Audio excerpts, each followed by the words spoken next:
इस टॉपिक में हम बात करेंगे वेब व्यू के बारे में। वेब व्यू क्या चीज़ है एंड्रॉइड के अंदर? तो वेब व्यू एक ऐसा फंक्शन है, ऐसा फीचर है एप्लीकेशन के अंदर, एंड्रॉइड के अंदर, कि उसके थ्रू आप एक एप्लीकेशन के एंड्रॉइड एप्लीकेशन में एक अपना खुद का एक ब्राउज़र क्रिएट कर सकते हो।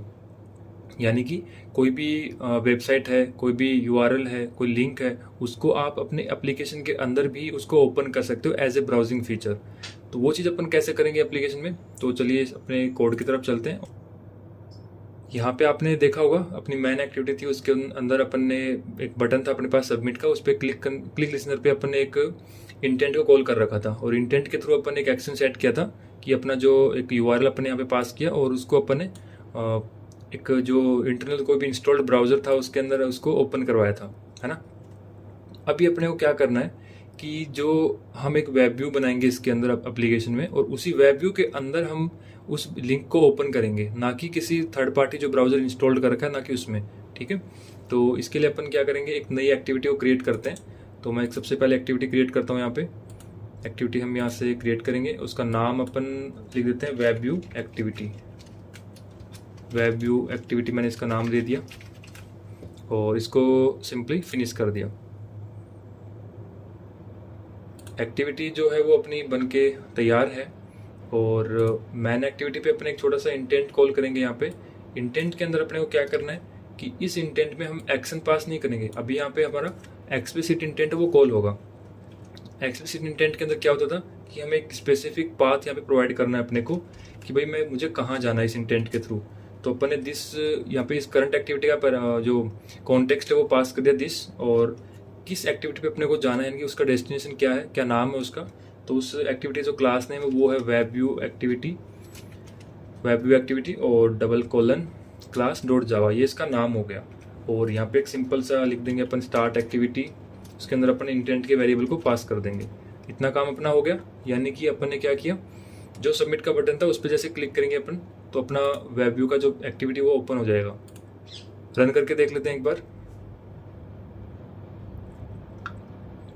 रन हो गई एप्लीकेशन, और क्लिक बटन पे क्लिक कर दें तो अपना जो ब्लैंक पेज है वो खुल गया। क्योंकि ब्लैंक इसलिए है बिकॉज अभी तक अपन ने कोई ऐसा व्यू अपने यहाँ पे ऐड नहीं किया है।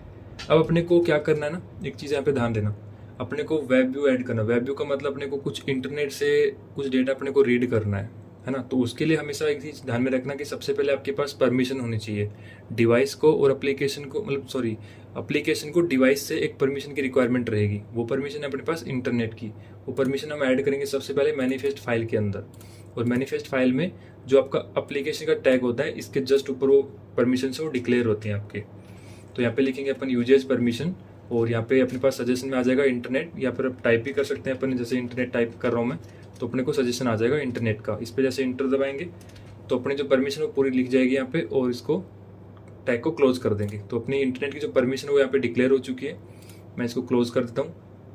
अब यहाँ पे XML जो फाइल है अपनी वेब व्यू वाली एक्टिविटी की, यहाँ पे एक वेब व्यू ऐड करते हैं। तो लिखेंगे यहाँ पे वेब व्यू, और इसकी विड्थ एंड हाइट को भी अपन मैच पेरेंट कर देते हैं। ये अपना कर दिया अपने काम, और इसकी एक छोटी सी आईडी भी प्रोवाइड कर देते हैं अपन, ताकि जब इसको कोटलिन फाइल के अंदर अपन इनिशियलाइज करेंगे तो वहाँ पे इसकी आईडी से अपन इसको फाइंड कर पाएंगे। तो आईडी इसकी अपन ने दे दी वेब व्यू, ये आईडी हो गई। और अब चलते हैं इसकी एक्टिविटी क्लास की तरफ। यहाँ पे ऑन क्रिएट फंक्शन जो इसका है, इसके अंदर सबसे पहले अपन एक छोटा सा वेरिएबल बनाएंगे वेल वेब, और इसको अपन इनिशियलाइज करेंगे इसकी आईडी से, है ना। इसको पहले फाइंड करेंगे अपन। तो यहाँ पे एक फंक्शन होता है अपने पास फाइंड व्यू बाई आईडी। यहाँ पे उस व्यू का डिक्लेरेशन करना है अपने को कि किस टाइप का व्यू है। तो ये वेब व्यू है, और इस ब्रैकेट के अंदर अपने को लिखना है इसकी आईडी r.id.web व्यू। इतना काम अपने पास हो गया। छोटा सा एरर देगा क्योंकि ये कई बार रीड नहीं कर पाता है उसको कि वेब व्यू की आईडी वहाँ पे एक्चुअली में है कि नहीं है, तो ये हट जाएगा ऑटोमेटिकली। तो आप इसको इग्नोर कर सकते हो। अब अपन ने इसको इनिशियलाइज तो कर दिया है, लेकिन कुछ यहाँ पे छोटी छोटी चीज़ें होती है जो कॉन्फ़िगर करेंगे अपन। कुछ सेटिंग्स है ऐसी जो अपन वेब व्यू के अंदर कॉन्फ़िगर करेंगे। तो उसके लिए अपन क्या करते हैं, वेब डॉट अप्लाई का जो ब्लॉक होता है उसके अंदर अपन उन सेटिंग्स को कॉन्फ़िगर करेंगे। तो यहाँ पे लिखेंगे दोबारा से web dot settings dot JavaScript enabled. ये जो फंक्शन है इसको अपन इनेबल कर देंगे, तो ट्रू करेंगे इसको यहाँ पे। और सेकंड जो सेटिंग्स है अपनी वो यहाँ पे होगी सेफ ब्राउजिंग के लिए। तो यहाँ पे लिखेंगे web dot settings dot safe browsing, इसको भी इनेबल कर दिया अपन ने और ट्रू कर दिया। छोटा सा एक एरर दे रहा है अपने को। इस पे कर्सर लेके चलते हैं अपन, तो यहाँ पे आपको एक ऐड करने के लिए बोल रहा है एनोटेशन, यानी कि ये बोल रहा है कि आपकी जो कॉलिंग, आपने जो फंक्शन कॉल किया है इस पे, उसको एपीआई की रिक्वायरमेंट है 26 की, बट आपका जो करंट मिनिमम है वो 24 है। तो इसको अपन एनोटेशन इसको ऐड कर देंगे अपन, तो अपनी जो सप्रेस लाइन है वो यहाँ पे ऐड हो चुकी है। देन अब नेक्स्ट चीज़ आती है इसकी क्लाइंट को ऐड करना। तो एक वेब व्यू का एक क्लाइंट अपने को क्रिएट करना पड़ता है। तो यहाँ पे लिखेंगे web view dot web view client, इसको इनिशियलाइज कर देंगे। एक फंक्शन बन के आता है, वो वेब व्यू अपने को प्रोवाइड करता है, एंड्रॉइड क्लास अपने को प्रोवाइड करती है, उसका नाम है वेब व्यू क्लाइंट। इससे अपन ने इसको इनिशियलाइज कर दिया है। लास्ट अपने पास है यूआरएल, कि मतलब कौन सा यूआरएल अपन इसमें ओपन करना चाहते हैं। तो यूआरएल मैं दे देता हूँ, लोड यूआरएल का एक फंक्शन होता है, इसके अंदर अपने को स्ट्रिंग फॉर्मेट में यूआरएल को पास करना है। तो यूआरएल अपन ने लिख दिया https, मैं अपने पोर्टफोलियो का ही लिंक यहाँ पे दे देता हूँ, ताकि एक ये रहेगा कि चलो हाँ हमने कुछ पोर्टफोलियो था, हमारा वेबसाइट थी, उसका अपन एक एंड्रॉइड एप्लीकेशन है वो बनाया। ये अपना पोर्टफोलियो का यूआरएल हो गया। अब कोड के थ्रू मैं आपको थोड़ा सा बता देता हूँ, समझा देता हूँ। सबसे पहले अपनी मैन एक्टिविटी वो ओपन होगी, यहाँ पे बटन सबमिट इनिशियलाइज्ड है, उसके अपन जैसे अपन क्लिक करेंगे तो अपना एक इंटेंट कॉल होगा, और इंटेंट के थ्रू अपन ने वेब व्यू की एक्टिविटी को ओपन करवा लिया। वेब व्यू की जैसी एक्टिविटी ओपन होगी, ऑन ग्रिड का फंक्शन उसका कॉल होगा।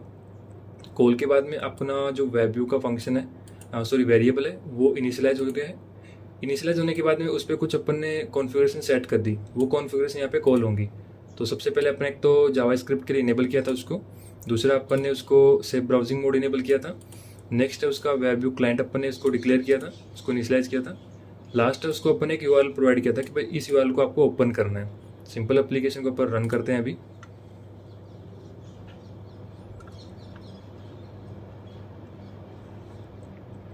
एप्लीकेशन है वो अपनी रन हो चुकी है। सबमिट बटन पे मैं क्लिक करता हूँ। जैसे ही सबमिट बटन पे क्लिक किया तो अपना जो वेब ब्राउज़र है उसके अंदर ये वाला जो पोर्टफोलियो उसका लिंक है वो यहाँ पे ओपन हो चुका है। मतलब हमको कहीं पे भी बाहर जाने की ज़रूरत नहीं पड़ी।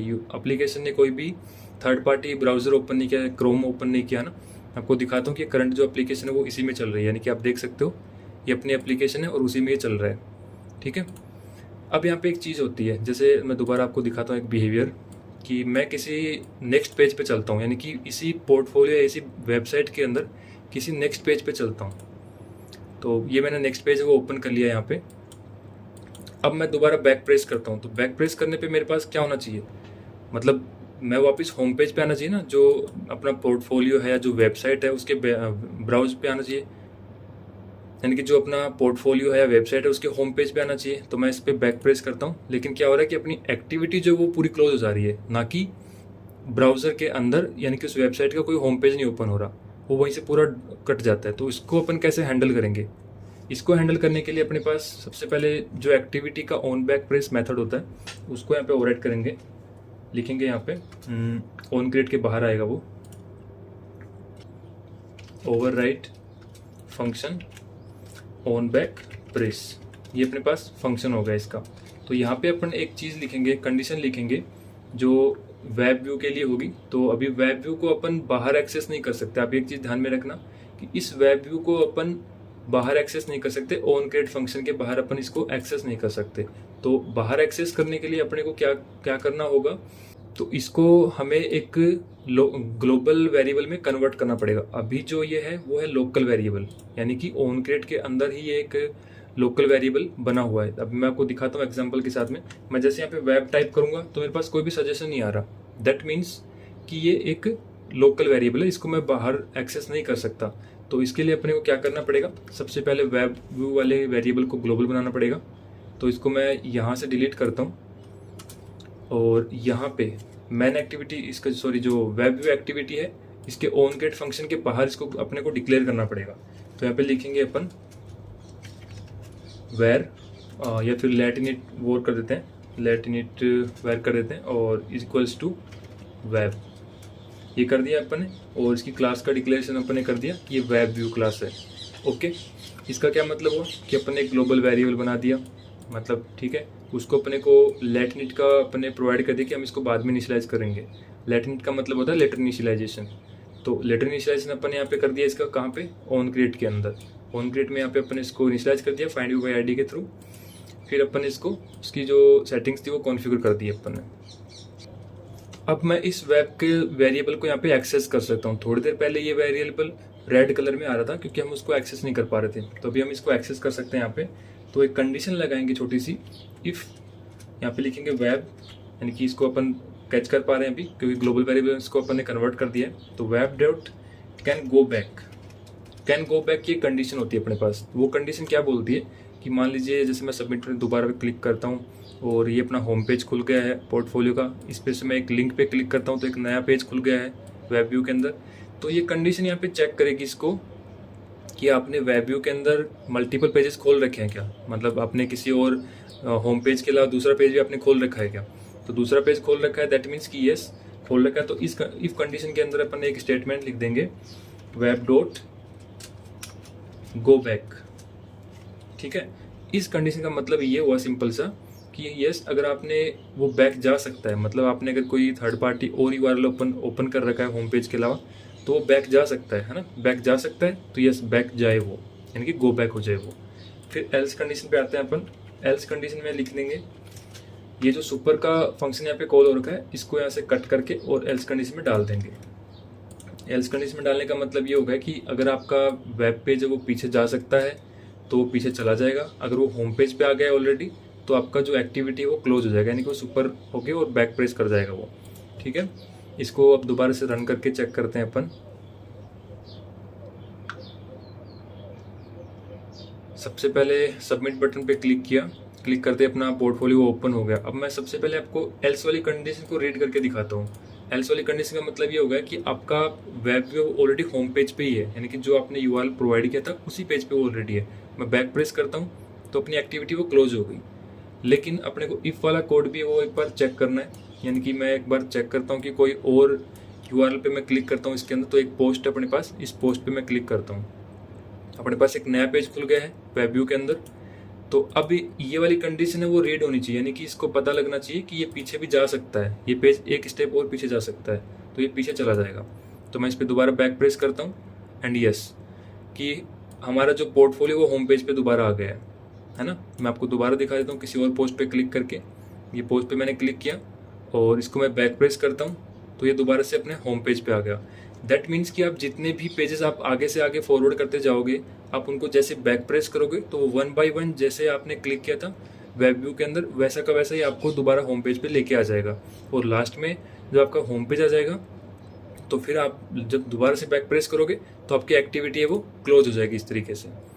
तो इस तरीके से आपका वेब व्यू का जो फीचर है वो काम करता है एंड्रॉइड के अंदर। एंड आई होप कि आपको अच्छे से समझ में भी आया होगा। काफ़ी इंटरेस्टिंग चीज़ है ये एंड्रॉइड के अंदर। और कोई भी वेबसाइट से आप एक एंड्रॉइड एप्लीकेशन को एक वेबसाइट को आप एंड्रॉइड एप्लीकेशन में कन्वर्ट कर सकते हो इसके थ्रू।